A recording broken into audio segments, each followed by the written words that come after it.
अस्सलाम वालेकुम, welcome to the accounting room. आज के लेक्चर में हम सेकेंड ईयर कॉमर्स स्टेट्स का चैप्टर नंबर 4 का क्वेश्चन नंबर 4.10 करने जा रहे हैं, जिसका पार्ट ए है हमारे पास। Mean of the following data of 24 values is 41.75। Find the mean if a value 68 is included in the data. यहाँ पर हमारे पास सवाल में कह रहे हैं कि mean of the following data, हमारे पास 24 वैल्यूज थी, जिसका मीन हमारे पास कितना निकल के आया था 41.75, जिसमें हमारे पास हमने एक वैल्यू अपने पास से ऐड करवाई जो कि हमारे पास क्या थी 68 थी। इज इंक्लूडेड, इंक्लूडेड का मतलब ऐड करना। जब हमने एक 68 वैल्यू हमने उसमें डेटा में ऐड करवाई, तो अब हमारे पास जो 24 वैल्यूज से 25 वैल्यूज हो गई, उसका डेटा हमारे पास, उसका मीन हमारे पास अब क्या आएगा, जो कि पहले 24 वैल्यूज का 41.7 आ रहा था, अब 25 वैल्यूज का कितना आएगा हमने ये मालूम करना है। तो उसी तरीके से हमने मालूम करना है। First we find summation X. हमारे पास फॉर्मूला यहां पर होता है X bar is equals to summation of X upon N.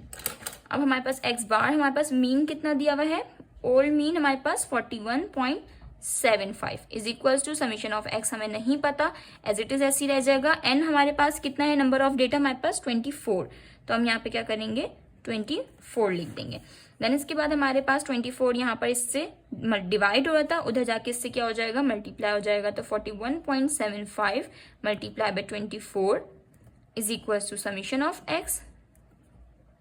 तो हमारे पास जब हम दोनों इन दोनों को जब आपस में मल्टीप्लाई करवाएंगे तो हमारे पास क्या आंसर आ जाएगा 1002 is equals to summation of x.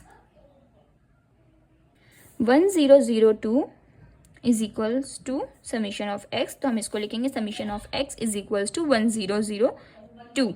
Now अब हम यहाँ पे क्या करेंगे, हमें क्या मालूम करना है, हमने यहाँ पर मालूम करना है न्यू मीन।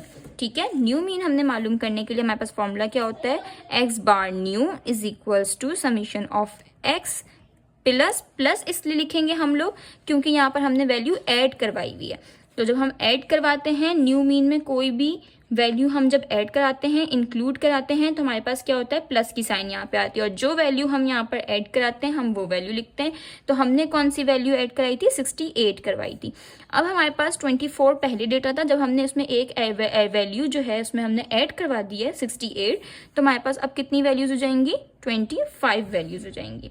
तो X bar new is equals to summation of X हमारे पास कितना आया 1002 प्लस 68 अपॉन 25। तो X bar new is equals to, हम जब इन दोनों को ऐड करवाएंगे तो हमारे पास कितना आएगा 1070 अपॉन 25। और जब हम 1070 को हम आपस में डिवाइड करवाएंगे 25 से, तो हमारे पास इसका आंसर, इसका न्यू मीन कितना निकल के आएगा हमारे पास 42.8। यानी कि हमारे पास 24 वैल्यूज का जो मीन निकल के आ रहा था वो निकल के आ रहा था 41.75। जब हमारे पास हमने एक वैल्यूज में ऐड करवाई, ठीक है, जो कि 68 थी, तो हमारे पास टोटल वैल्यूज कितनी हो गई 25 हो गई। तो 25 वैल्यूज का जब हमने न्यू मीन निकाला, दोबारा से मीन निकाला, तो हमारे पास कितना हो गया 42.8। अब हमारे पास इसी का पार्ट बी दिया हुआ है जो कि है the mean if a value 36 is excluded from the data. ये हमारा इसी का पार्ट है, यानी कि हमने वही सवाल फॉलो करना है जो हमने पार्ट ए में किया था, हमने बस उसकी वैल्यू यहाँ पर चेंज करनी है। हमने यहाँ पर दोबारा से समीशन ऑफ एक्स नहीं निकालना, क्योंकि हमने समीशन ऑफ एक्स प्रीवियस वाले पार्ट का ही यूज करना है। ठीक है, तो दोनों पार्ट आपस में लिंक करते हैं। तो हमने वहां पर एक्स बार कितना निकाल लिया था, हमने समीशन ऑफ एक्स कितना निकाल लिया था 1002 निकाल लिया था। तो हम जब दोनों पार्ट एक दूसरे से लिंक करते हैं तो हम इसी के 1002 को ही हम बी पार्ट में भी यूज करेंगे। तो हमने जब यहाँ से निकाल लिया था ये 1002, तो हम यहाँ से इसकी वर्किंग स्टार्ट करेंगे, जो कि हमारे पास यहाँ पर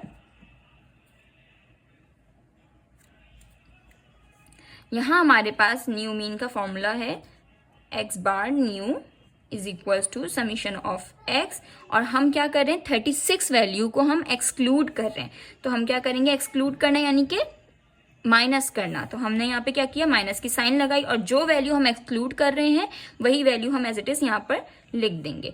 तो 36 वैल्यू हमारे पास यहाँ पर एक्सक्लूड हो रही थी, हमने -36 लिख दिया।